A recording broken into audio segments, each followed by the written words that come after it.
Hello everyone. आज basic accounting terms का lecture number 7 है, जिसके अंदर हम लोग ट्रेड रिसीवेबल के बारे में डिस्कस करने वाले हैं। Trade receivable amount receivable sale of goods और and sale of services in ordinary course of business. Trade receivable कहने का मतलब क्या चीज़ हो गया, जो अमाउंट आपको मिलने वाला है या तो गुड्स को बेच करके या तो सर्विस को बेच करके या तो दोनों को बेच करके, ऑर्डिनरी कोर्स ऑफ बिजनेस मतलब जिस चीज़ में आप डील कर रहे हो उसका आपको पैसा पेमेंट नहीं हुआ, मतलब आपने गुड्स डिलीवर कर दिया है कस्टमर को, आपने सर्विस प्रोवाइड कर दिया है कस्टमर को, बट उस गुड्स के बदले और उस सर्विस के बदले कस्टमर ने आपको अभी तक पेमेंट नहीं किया है, मतलब वो अमाउंट ड्यूज है, तो उसको हम कैसे कहेंगे, ट्रेड रिसीवेबल कहेंगे। ट्रेड कहने का मतलब व्यापार, रिसीवेबल कहने का मतलब मिलने वाला। जो पैसा आपको बिजनेस के अंदर मिलने वाला उसको हम ट्रेड रिसीवेबल के नाम से जानते हैं। Trade receivable include debtor plus bills receivable. Trade receivable wider term में ट्रेड रिसीवेबल के अंदर दोनों इंक्लूड किया जाता है, डेटर को और बिल्स रिसीवेबल को। अब डेटर क्या होता है, डेटर क्या होता है, डेटर देखते हैं डेटर क्या होता है। वैसे पर्सन को कहते हैं who owes amount against sale of goods और sale of services. Person who owes amount other than sale of goods और sale of services not treated as debtor. Debtor वैसे आदमी को कहते हैं जिसने बिजनेस का पैसा उधार ले रखा है, किस चीज के बदले, अगेंस्ट सेल ऑफ गुड्स और सेल ऑफ सर्विसेज, मतलब बिजनेस ने उसको गुड्स बेचा है या सर्विसेज रेंडर्ड किया है, उसके बदले कस्टमर ने अभी तक पैसा पेमेंट नहीं किया, तो बिजनेस क्या चीज बोलेगी, जो कस्टमर ने बिजनेस को पैसा पेमेंट नहीं किया गुड्स के बदले और सर्विसेज जो रेंडर किया उसके बदले, सर्विसेज जो प्रोवाइड किया उसके बदले जो पैसा पेमेंट नहीं किया, जिस कस्टमर ने पैसा पेमेंट नहीं किया उस कस्टमर को कैसे बोला जाता है, डेटर कहा जाता है।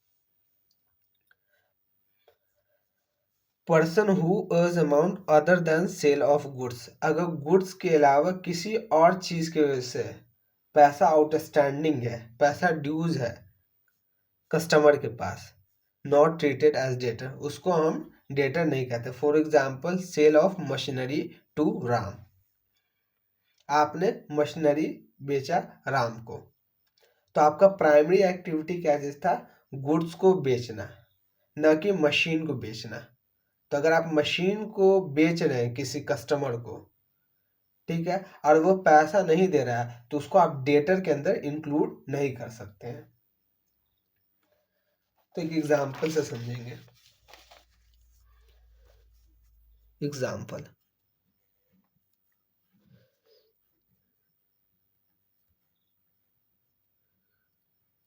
बिजनेस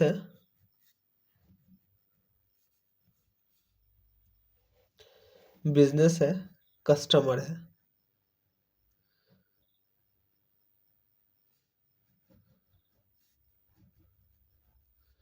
बिजनेस ने गुड्स सोल्ड किया है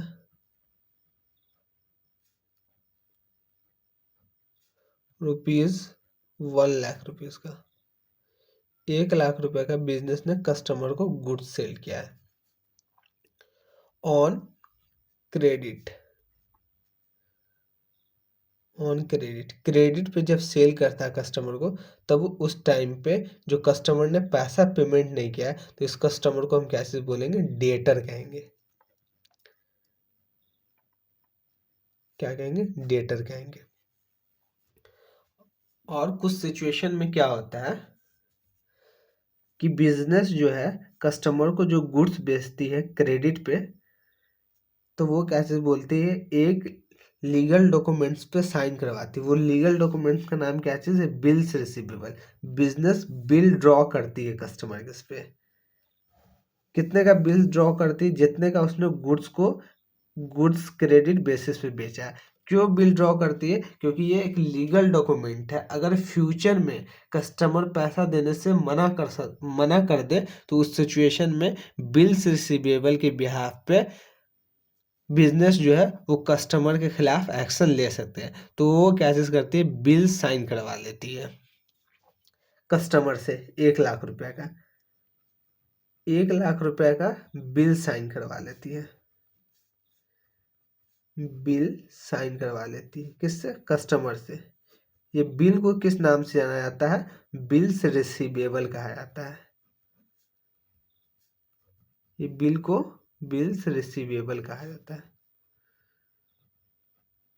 इसलिए कहा गया है कि ट्रेड रिसीवेबल के अंदर में दोनों को इंक्लूड किया जाता है। दोनों क्या? Debtor as well as bills receivable. Debtor plus bills receivable.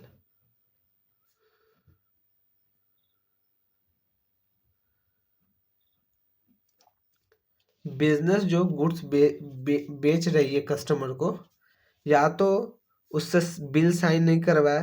अगर बिल नहीं साइन करवाती कस्टमर से तो वो डेटर के अंदर आ जाएगा। अगर बिल साइन करवा लेती है, जितने का बिल ड्रॉ कर देती है कस्टमर के इस पे, डेटर के इस पे, तो उसको हम बिल्स रिसीवेबल के अंदर इंक्लूड करते हैं। बिल्स क्यों साइन करवाती है? क्योंकि कस्टमर कहने का मतलब बिजनेस को जिस कस्टमर पे डाउट रहता है ये फ्यूचर में डिफॉल्ट करेगा, पैसा नहीं देगा, नाखून नुकुर करेगा, तो उसके लिए बिजनेस क्या चीज करती है? उससे एक बिल साइन करवा लेती है। और बिल साइन करवाने के एक और एडवांटेजेस है कि अगर बिजनेस के अंदर पैसे की रिक्वायरमेंट है तो ये जो बिल जो साइन करवाया है डेटर से, कस्टमर से जो बिल साइन करवाई है बिजनेस, ये बिल के बिहाफ पे वो बैंक से जा करके पैसा ले सकती है। या तो बैंक से पैसा ले सकती है, या तो वो किसी को इंडोर्स कर सकती है अपने क्रेडिटर्स को। तो ये भी क्या चीज़ है? एक बिल्स रिसीवेबल का एडवांटेजेस है। तो इसलिए ट्रेड रिसीवेबल में दोनों को इंक्लूड किया जाता है, debtor as well as bills receivable को। तो डेटर हम लोगों ने देख लिया। अब बिल्स रिसीवेबल पे आते हैं। Bills receivable acceptance bills of exchange receive from debtor. मतलब बिजनेस ड्रॉ करती है डेटर पे, और डेटर उस पर एक्सेप्टेंस देता है कि हम आपको फ्यूचर में एक पार्टिकुलर डेट पे पेमेंट कर देंगे। ठीक है, तो उसको हम बिल्स रिसीवेबल के नाम से जानते हैं।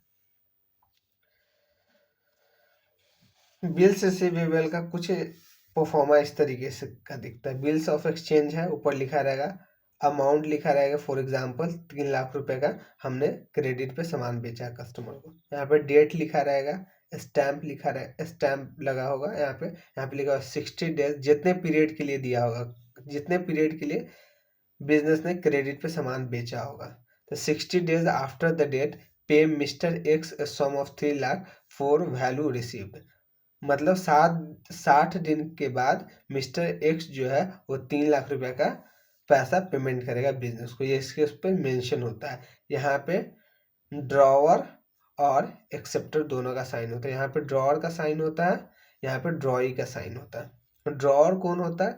ड्रॉवर वो बंदा होता है जो बिजनेस ड्रॉवर वो बंदा होता है जो बिल ड्रॉ करता है।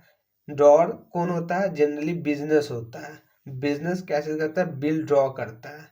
तो यहाँ पे ड्रॉर का साइन होगा, ड्रॉर का एड्रेस होगा। यहाँ पे एक्सेप्टर, एक्सेप्टर कहने का मतलब क्या चीज हो गया? ड्रॉई। ड्रॉई कहने का मतलब जो कस्टमर होगा, कस्टमर का यहाँ पे सिग्नेचर होगा और कस्टमर का यहाँ पे एड्रेस होगा। तो कुछ इस तरीके का बिल्स रिसीवेबल लिखता है। बिल्स रिसीवेबल एक लीगल डॉक्यूमेंट है। बिल्स रिसीवेबल के लिए लॉ के अंदर पढ़ना, एक particular law negotiable instrument act पढ़ना हम लोगों को।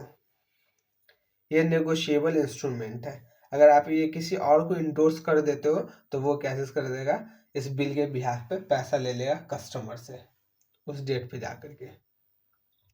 इसलिए तो बोला गया ये नेगोशिएबल इंस्ट्रूमेंट है, मतलब जिसके हाथ में बिल्स होगा उसको पेमेंट करना पड़ेगा। उसको पेमेंट करेगी कौन, कस्टमर पेमेंट करेगा जिसके हाथ में ये बिल होगा। ये सारा चीज डिस्कस करेंगे बिल्स ऑफ एक्सचेंज वाले चैप्टर में। बिल्स ऑफ एक्सचेंज के अंदर में इसका अकाउंटिंग किस तरीके से किया जाता है। तो हम लोगों ने देख लिया कि ट्रेड रिसीवेबल में दो चीज़ों को इंक्लूड किया जाता है।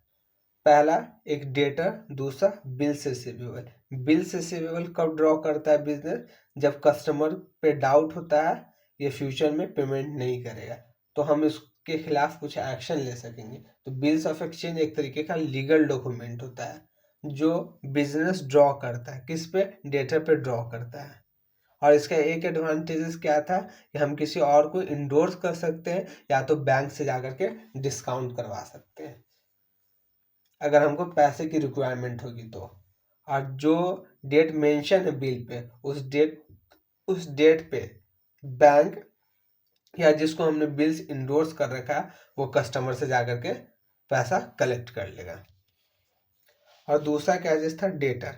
डेटर उस बंदे को कहते हैं जिसको हमने गुड्स क्रेडिट पे बेचा है बट वो अभी तक पैसा पेमेंट नहीं किया है तो उसको हम डेटर कहते हैं। तो वही बोला कि debtor who owes amount against sale of goods और सर्विसेज, या तो गुड्स बेचा है या तो सर्विसेज रेंडर किया है या तो दोनों चीज किया है तो उसको हम डेटर कहते हैं।